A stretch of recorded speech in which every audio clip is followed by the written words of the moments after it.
Parak Tet, Mishnah Tet in Sheviit.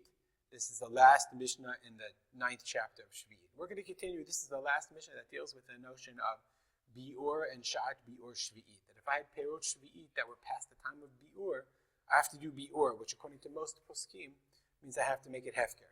So the Mishnah says the following, something very interesting. And this Mishnah actually has a lot of different interpretations. We're going to follow the interpretation of the Bartanura. But I'm just going to note afterwards that there are a couple of other interpretations that are mentioned in the Kahati, based on the Yerushalmi. The Mishnah says the following: Misha hayulo perot shvi'it, shenaflo lo b'Yerusha, o shenidlo b'matana. If a person has perot shvi'it that were either that he inherited, that fell down to him through an inheritance, or he was given as a gift. Okay, so the question is, what are we talking about? Perot shvi'it, are these? So the Bartanura is going to say that this is talking about perot shvi'it that were nilketu beheter, okay, that they were given to him permissibly. So if somebody gave me perut shvi'it, so what's the problem? So the Bartanura explained that this is all based on, you can see the Mishnah Parak Dalid, Mishnah Bet Parak Dalid. So let's go back to Parak Dalid, Mishnah Bet. So let's see if we can find it. Parak Dalid, Mishnah Bet. So there was a machloket in Parak Dalid, Mishnah Bet, between Beit Shammai and Beit Hillel. Here we are, okay? Says the Mishnah, Beit Shammai Omrim, En ochlin perot shvi'it b'tova. That if I go into your field, I don't owe you anything. You shouldn't eat perot shvi'it as and b'tova, as a benefit. So therefore, if you let me into your field, I shouldn't say thank you. If you give me perot shvi'it, why? Because shvi'it belongs to HaKadosh Baruch Hu, it's hefker. So there's no tova, there's no benefit.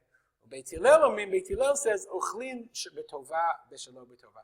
You can eat it with sort of appreciation or not appreciation. You're certainly allowed to appreciate when somebody gives you perot shvi'it. So the Bartanura says that our Mishnah, let's go back to our Mishnah. Bartanura says we're in Tet Tet. And we're talking about, here, natnu lo b'matana. Somebody gave me perot shvi'it. So Rabbi Eliezer holds like Beit Shammai. And Rabbi Eliezer says, since I hold like Beit Shammai, I'm not allowed to owe the guy. I'm not allowed to feel grateful to him. So therefore, what should I do? Yinatnu le'ochleim. I have to give it away, give it to other people. So let's read the Bartanura. He says the following: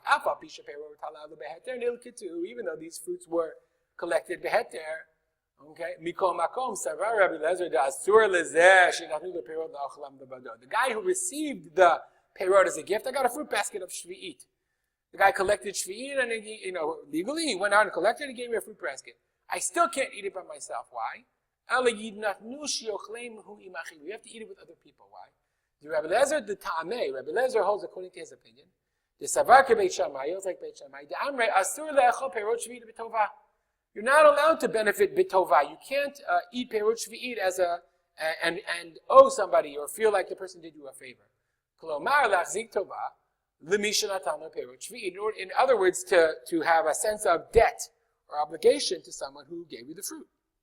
The Rachmana of Kirinu, because Rachmana, the Torah, made it hefker, made it ownerless. Hilkach, therefore. Zeshni lo perot shvi'it b'matana. If somebody gives me shvi'it as a gift, o shanafa b'Yerusha, or you got it as an inheritance, asur yochlem levado. You can't eat it alone. Shelo yachzik tova lemisha risham, o shenatnu lo b'matana. We'll just use the gift as an example. If I eat these fruits on my own, then it was so nice of the Smith family who gave me these wonderful fruits. Ella. So I should eat it with other people. That's the Rabbi Eliezer opinion. The Chachamim said, the sinner now is benefiting. This is a sort of an unclear language. We're going to explain it according to the Bartanura, but we'll note that there are other interpretations. Ella, rather, so the simple interpretation, so rather, they should be sold to the people who eat it, and their money should be given to everyone. So let's first look at the Bartanura's explanation. Chachamim is lidvarav the Rebbe Lezer Kam. The Chachamim say we owed like Beit Hillel. Lididan, according to us, mutar le'achol perot shvi'it bein betova bein shelo tova. You can owe somebody or not owe somebody perot shvi'it. He gives you a gift. Thanks very much. You feel gratitude. So if we have no problem with eating gifted perot shvi'it fruit, ela lididach. But according to you, de'amart asur le'achol perot shvi'it betova. You say that you can't owe or you can't feel gratitude. How can you say give it to other people? So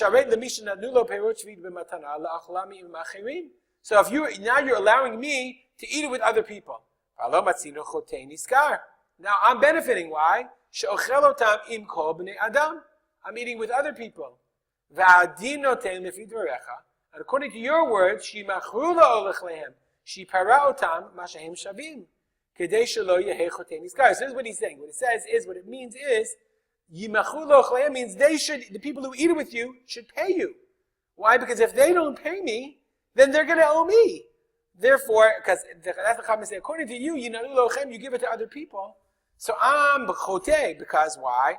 I'm going to owe the person who gave it to me. So since I don't want other people to owe me, I'm going to give it to somebody else. But if I give it to somebody else, then they're going to owe me.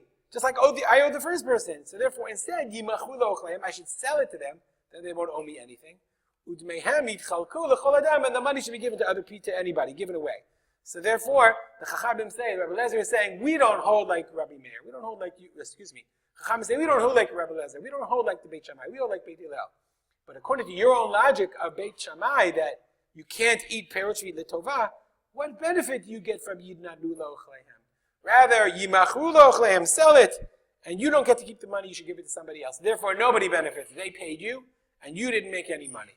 That's one interpretation. I just want to point out that the language of Ein HaChotei Nizkar is a little unusual in this case. Why am I a chotei if I'm giving it to other people? There are other interpretations that say Yimachu Lo'chleihem means I could eat it, but I have to pay somebody else for the money that I would have benefited from in order to eat it. That's another interpretation. A final explanation, interestingly enough, is a totally different reading of the Mishnah that says we're talking about Perot Shvi'it that are Be'isur. They're not Perot Shvi'it that were collected Beheter, but these are Perot Shvi'it that are after the Zman Biur. Okay, but naflu lo b'yerusha. So if I inherited it or I got it as a gift, then there's no knas. Normally we say if I didn't do biur, I have to get it out of the house. I can't benefit. But the guy benefited. He got it out of the house. He gave it to me. So Rabbi Lezer says, no, that doesn't work. Okay, those are different interpretations, explanations of this Mishnah. If you want to go into it in greater detail, I suggest you read the commentary of the Kahati. Next topic in the Mishnah. Let's say I collected shvi'it grain permissibly, and I made it into dough. So that dough, he says, if I eat the dough, ad shelo hurma chalata, before I take off chala, the chala goes to the kohen, chayav mita, there's a mita b'dei shamayim. And Kahati explains that the whole point of this section is just to tell you that there was a havamina. You would have thought that there's no din of chala on isat shvi'it. There's a reason, because it's lo'chla v'lo l'sreifa. Remember we said that the fruit of shvi'it is to be eaten and not to be burned. But if I take off chala, if I make a chala and the chala becomes tameh, then I have to burn it. So therefore, the Gemara says, the Mishnah says, you would have thought that maybe shvi'it grain is not chayav in chala. It is chayav in chala. Therefore, it says if you eat isat shvi'it before you take off chala, you're chayav b'tei b'dei shamayim, just like anyone who eats chala that's prohibited and doesn't give it to the kohen. We'll stop here. If you have any comments or questions, as always, arspolter@gmail.com, and we'll dedicate this learning to the memory of my father, Rav Simcha ben Yitzchak Kalman. Have a great day.